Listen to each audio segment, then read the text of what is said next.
All right. Hi, everyone. My name is Mikara Reid. I'm the blogger and content producer for MIIENConsultancy.com.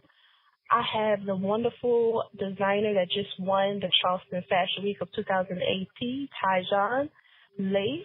I have her on the line. How are you doing today? I'm doing well, thank you. How are you? I'm great. So what made you decide to get into fashion designing? Well, of course, as a little girl, I was the kind of girl that would cut out magazine pictures of things that I liked that I wanted to wear. So instead of cutting out like my favorite pop stars or R&B stars, I was cutting out dresses. But the issue was being able to find designers like myself, so that were of mixed descent or African American descent, that were women, that were doing a lot in the fashion industry. And that was it was a very small, very minute number. So when you're thinking about, okay, let me get into this industry, it's very intimidating. So I decided to go into something totally different. I went into criminology, got my master's in sociology, and I wanted to end up teaching, being a professor. But I woke up one day, I was working in corporate America, in accounting. Asked me how I ended up in that, I don't know, but working in accounting, and I'm like, this cannot be my life. Like, this is not happiness. This is not my happy place. So I said, you know what, I'm going to buy a machine and I'm just going to start making things. And that's what I did. I went to Target, got a small, cheap little machine, like $100, and I got some fabric, and I was like, okay, I'm going to try to make something. And I did make something. It was very horrible. It was very bad, but it was a start. It was something. It was a start. Mm-hmm. So from there, it's just kind of trickled into knowing the right people, being in the right places, hard work, dedication, and here I am. That's cool. I definitely had a career change as well. I'm into the fashion styling, fashion blogging, and media. Did you just dive into the fashion industry, or did you actually have a mentor, or did you actually go to school? So I dove right in. I did not have a mentor, did not go to school. For me, I bought a cheap little business plan that said, 50 pages, this is your business plan, and I constructed that while I was teaching myself how to sew and kind of finding a voice in the fashion industry for what I liked. Gotcha. I was looking through your work, and I was wondering how did you find your niche? Because I saw in DC you were into the swimwear, and then at the Charleston one, it's more avant-garde / a work girl that wants to make a statement. How did you find your niche in the fashion? Well, I still enjoy swimwear. Swimwear is the piece where you just want to make something, but you don't want to spend hours and hours and hours. So swimwear is kind of my outlet.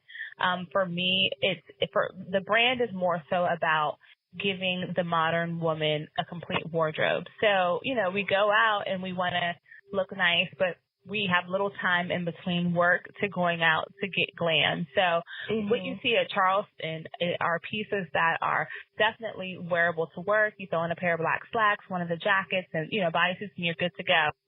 And then you can take that same piece and just throw in some jeans with it, or, wear it with the pieces that they come with, the skirtings that have more of the sheer undertones, and be ready to hit the street. But then it's just we're not always about work. We're not always about, just going out and having a good time. Sometimes we want to relax, and that usually consists of somewhere with water. So for me, going into swimwear was the next thing for Tygerian Lace.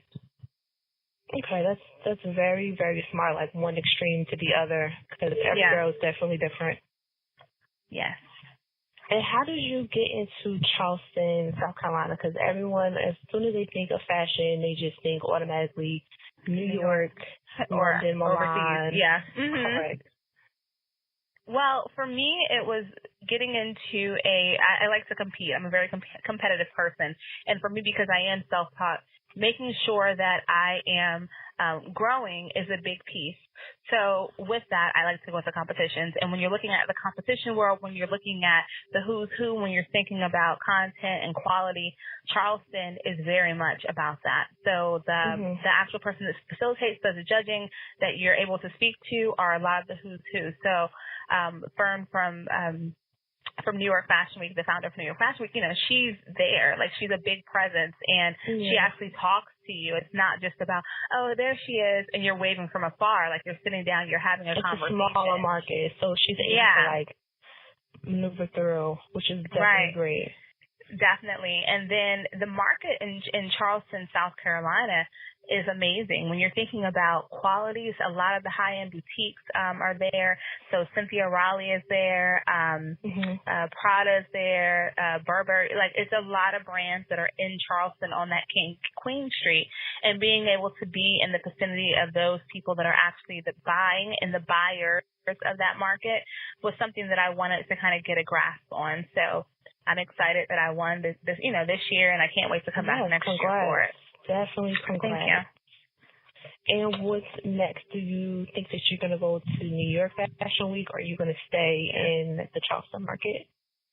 Well, I am going to continue to explore the Charleston market, but I do want to have intimate meet and greets with strategic buyers that I think will work for my brand in New York. So instead of putting on a runway show, we're thinking about having a small platform kind of showcase where they come in by appointment, show and all that good stuff. So it's not so big that it's intimate and it's with a purpose. So that's what's next. And then we have a small workspace that we are opening in Charlotte, which will allow the clients to be able to, just dive deep with the brand. So you'll have everything there from what you see in Charleston to what you saw in D.C. and then more designs that we have coming. It sounds like Charleston is definitely your market, that you'll be staying there for a while. And DC's next, which is the area I'm in. I love the vibrant colors. That is cool. And what kind of inspired you on this collection that you just won with the at the Charleston Fashion Week? Yeah. Someone asked me, have I designed that collection yet? That if I were to walk away from design, it clearly communicated my point of view and what I had to offer. And so when I designed this collection, that's what I did. I went in with my target client and saying that if I could give you one collection that if I never touched a machine again or touched a pen and pad again, for sketching, would I be okay? And this was that collection. So you see a lot of the lace, you see the sheer, you see the sequin, you see embellishments. The fit for me was number one, making sure that it fit the body and it looked good. And then just the overall creativity. I think that there's a lot of creativity that if you get close up on the pieces, thank you, that you'll see there's a lot of hand embellishments done. And this is my baby. So, it's just the start, but I definitely think that if I continue to design with that in mind, that if this were the last, because we never know when our last collection could be as designers, or just as people. And so I think just continuously pushing myself in that direction, just making sure I'm giving my all and 100 more percent would definitely get me to the end goal. Cool. I definitely enjoyed looking through it. I got introduced to Charleston Fashion Week, I want to say 6 months ago. I was going to go, but then I'm not sure what happened. No, I got the flu. That's why. So I'm hoping I can attend next year, and hopefully I can meet some more emerging. So what is next for your brand? So for the brand, just establishing the relationships and getting into boutiques. So like we said, I want to definitely go into the Charleston market, working on relationships with boutiques at this time with them. And then I want to go into D.C. So there's a few boutiques in D.C. that I'm looking to get the pieces in. So that's next. That is good. And if closing out this interview, what would you tell any new designers getting into the business? What would you tell them? I would say it's not easy, but it's only as hard as you make it. So just having the mindset that that there's going to be, difficulties, and there's going to be things that you're just going to be like, oh my goodness, what do I do?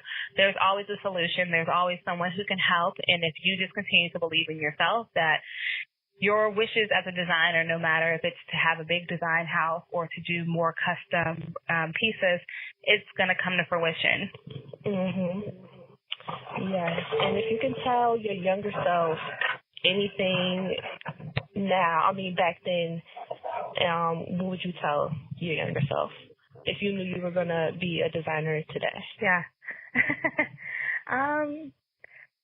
I don't think I would change anything. I think that my path is my path. And so I would just say, you got it, the world is yours. And I think that, like I said, everything happens for a reason. And with that stated, I wouldn't change anything. I wouldn't go to school for design. You know, I have two little people. I would still get married and have my beautiful kids and go into corporate America, because I feel like at this space, I understand not only fashion, but I understand how to run a business. I understand how to do my accounting. I understand, you know, just the basics at certain times. And if I were just in the arts, if I were just in the arts or I just studied fashion, that I probably wouldn't have a good grasp on. Yes. Definitely something that I just admired about you was because your market was in Charleston, South Carolina, and your pieces was just spoke so loudly. You know, everyone thinks that you have to be in New York, and you still stuck with being in Charleston. You're still going to remain in Charleston, and you also mentioned that you're going to be in the D.C. market, which I think people should hear. So I wanted to share your story and get more information. And I definitely want to thank you for taking the time out on this interview. And I wish you well, and congrats again. Thank you so much. I look forward, and like I said, I travel to the area often, so I would love to maybe within the coming weeks just schedule time. Maybe we can do lunch or something like that. Yes, I'm definitely in DC and New York. Those are my two places. Okay. So say goodbye to my audience, and thank you again. Oh, thank you so much. Goodbye. For me, this collection just brought so much sass and sophistication and just, I don't even know a third word to like pinpoint it, but I'm sure if I like had the actual garment on, I would definitely be, you know, feeling myself a little bit more extra. Her stuff is very beautiful. I really liked her story background behind it. And I'm definitely happy she won for the South Carolina Fashion Week, and she was able to meet such significant people and is able to do all this stuff as a young designer entrepreneur. It's very beautiful. I'm definitely looking forward to going to South Carolina and checking out some of her stuff and purchasing it, and hopefully, you know, working with her. Her stuff is very, very beautiful. I definitely like the lace. I'm not a big black fan, but her stuff definitely had like a sass to it that I definitely can see me sporting on my own personal endeavors. I wish her the best. Now make sure y'all follow her on all social media. If you want to follow the blog, it's More Mikara Daily. Follow the website, moremikara.com. And if you want to follow me personally, it's More Mikara. I look forward to hearing from y'all. Definitely like, share, comment. I would love to hear from you guys. Thanks for tuning in, and be sure to stay tuned for another exclusive interview. Thanks, y'all. Talk to y'all later.